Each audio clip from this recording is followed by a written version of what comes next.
कृपाचार्य महर्षि गौतम शरद्वान के पुत्र।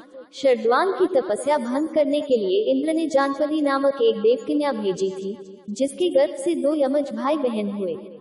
पिता माता दोनों ने इन्हें जंगल में छोड़ दिया, जहां महाराज शांतनु ने इनको देखा। इन पर कृपा करके दोनों को पाला पोसा, जिससे इनके नाम कृप तथा कृपी पड़ गए। इनकी बहन कृपी का विवाह द्रोणाचार्य से हुआ और उनके पुत्र अश्वत्थामा हुए। अपने पिता के ही सदृश कृपाचार्य भी परम धनुर्धर हुए। कुरुक्षेत्र के युद्ध में ये कौरवों के साथ थे और उनके नष्ट हो जाने पर पांडवों के पास आ गए। बाद में इन्होंने परीक्षित को अस्त्र विद्या सिखाई। भागवत के अनुसार सावर्णी मनु के समय कृपाचार्य की गणना सप्तर्षियों में होती है। गौतम ऋषि के पुत्र का नाम शरद्वान था। उनका जन्म बाणों के साथ हुआ था। उन्हें वेदाभ्यास में थोड़ा भी रुचि नहीं थी और धनुर्विद्या से उन्हें अत्यधिक लगाव था। वे धनुर्विद्या में इतने निपुण हो गए कि देवराज इंद्र उनसे भयभीत रहने लगे। इंद्र ने उन्हें साधना से डिगाने के लिए नामपदी नामक एक देवकन्या को उनके पास भेज दिया। उस देवकन्या के सौंदर्य के प्रभाव से शरद्वान इतने कामपीड़ित हुए कि उनका वीर्य स्खलित होकर एक सरकंडे पर आ गिरा। वह सरकंडा 2 भागों में विभक्त हो गया, जिसमें से एक भाग से कृप नामक बालक उत्पन्न हुआ और दूसरे भाग से कृपी नामक कन्या उत्पन्न हुई। कृपी धनुर्विद्या में अपने पिता के समान ही पारंगत हुए।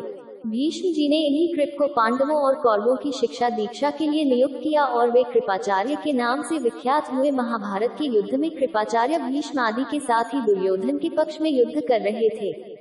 महाभारत युद्ध के बाद ये पांडवों से आ मिले और फिर अभिमन्यु के पुत्र परीक्षित को अस्त्र शस्त्र की शिक्षा प्रदान की। द्वितीय कथानुसार शरद्वान गौतम घोर तपस्वी थे। उनकी विकट तपस्या ने इंद्र को अत्यंत चिंता में डाल दिया था। इंद्र ने उनकी तपस्या को भंग करने के लिए जानपदी नामक देवकन्या को उनके आश्रम में भेजा। उसके सौंदर्य पर मुग्ध होकर शरद्वान गौतम का अनजाने ही वीर्यपात हो गया। वह वीर्य सरकंडे के समूह पर गिरकर 2 भागों में विभक्त हो गया, जिससे एक कन्या और एक पुत्र का जन्म हुआ। शरद्वान धनुर्वेत्ता थे। वे धनुष बाण तथा काला मृगचर्म वहीं छोड़कर कहीं चले गए। शिकार खेलते हुए शांतनु को वे शिशु प्राप्त हुए। उन दोनों का नाम कृपी और कृप रखकर शांतनु ने उनका लालन पालन किया। कृप की बहन कृपी का विवाह द्रोणाचार्य से हुआ और उनके पुत्र अश्वत्थामा हुए। अपने पिता के ही सदृश कृपाचार्य भी परम धनुर्धर हुए। शरद्वान गौतम ने गुप्त रूप से कृप को धनुर्विद्या सिखाई थी। कृपी बड़े होकर कृपाचार्य बने तथा धृतराष्ट्र और पांडु की संतान को धनुर्विद्या की शिक्षा दी। महाभारत के युद्ध में कृपाचार्य कौरवों की ओर से सक्रिय थे। कर्ण के वधोपरांत उन्होंने दुर्योधन को बहुत समझाया कि उसे पांडवों से संधि कर लेनी चाहिए, किंतु दुर्योधन ने अपने किए हुए अन्यायों को याद कर कहा कि न पांडव इन बातों को भूल सकते हैं और न उसे क्षमा कर सकते हैं। युद्ध में मारे जाने के सिवा अब कोई भी चारा उसके लिए शेष नहीं है, अन्यथा उसकी सद्गति भी असंभव है। 2 कौरवों के नष्ट हो जाने पर कृपाचार्य पांडवों के पास आ गए। बाद में इन्होंने परीक्षित को अस्त्र विद्या सिखाई।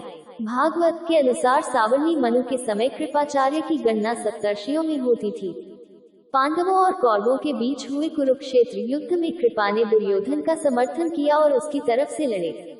4 महाभारत के उद्योग पर्व में उल्लेख है कि कौरव सेना के सेनापति भीष्म ने कृपा को एक शक्तिशाली योद्धा घोषित किया था। 7 युद्ध के दौरान कृपा ने बृहत्क्षेत्र, चेकितान, सात्यकी, सहदेव, अर्जुन, भीम, धृष्यकेतु और वर्धक्षरिणी सहित कई योद्धाओं के साथ युद्ध किया। उसने शिखंडी और युद्धामन्यु को भी हराया। साथ ही अभिमन्यु के रक्षक सुकेतु और कालिंदा राजकुमार को भी मार डाला।